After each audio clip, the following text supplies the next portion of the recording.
It is brew day and today I am brewing our Great Northern Clone recipe. We've got the Australian lager from Morgan's.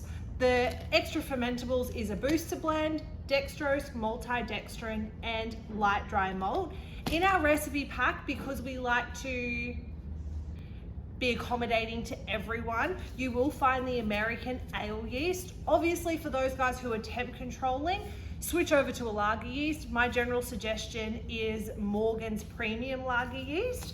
And then dry hops in this one, we're going low today with the Pride of Ringwood Finishing Hops.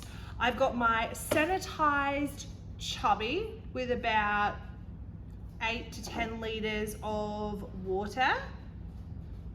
In with the Morgan's Australian lager.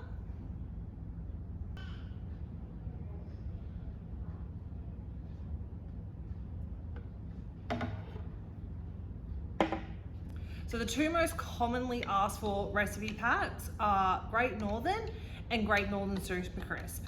If you want to do Super Crisp over the original, it's as simple as adding in a dry enzyme. That's going to lower the carbs. It gets pitched at the same time as your yeast. Residual malt dissolved in some water.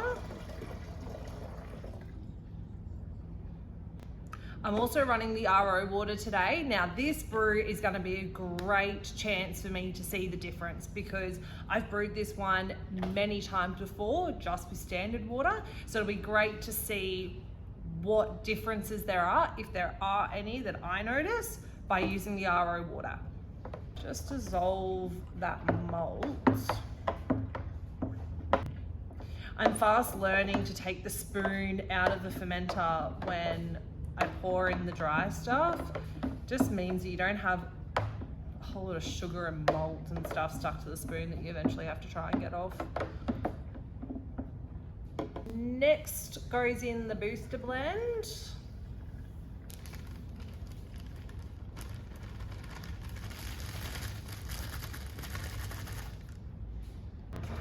And then a quick stir.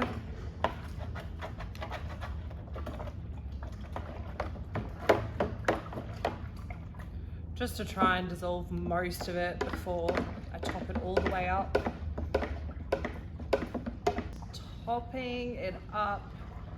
20 litres. I explained to you why I do 20 litres every brew, but in case you've missed it, as keggers, it's a lot easier for us just to brew to 20 litres because our corny kegs are 19 litres. All of the kits are designed for 23 litres and you can do that. If you want to do a mix of kegging and bottling, go right ahead. If you just want a keg, go to 20. We just don't like tipping any extra beer out at the end, and nor are we going to go to the effort of bottling here in the store. Hydrometer read. Starting gravity is about 1040, 1042. I want to talk really quickly about the yeast and your yeast selection. So obviously at the start of the video, I spoke about using the American Ale yeast, and the reason is for those people who are not necessarily temp controlling really cool, this is the yeast that they need to use. If you're new to brewing or you're looking at expanding your horizons, then really look at your options for temp controlling. So here in the store, we use a brew bag with ice packs that we cycle through. I've also done other videos that show you how cheap and easy it can be to get a fridge. A second-hand fridge, temp controller.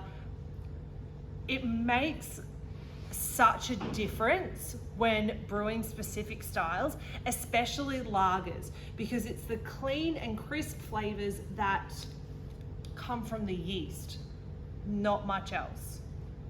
First part of the brew process is done. I've got my spunding valve. It is wound all the way out because I don't really need to ferment this guy under pressure. The next step is dry hop, and then step after that is going to be kegging. We've been aiming for a specific gravity of around 1012, 1010 at dry hopping. So usually I say to you, ferment 5 to 7 days, dry hop 2 days before you keg. But to give you a little bit more information on how we kind of get to that point, depending on the yeast and where it's going to finish, about 1010 is when we'll dry hop.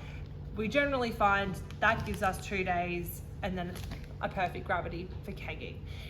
If you would like to see any more specific recipes, let me know. And if you like the content, then don't forget to like the video or subscribe to the channel.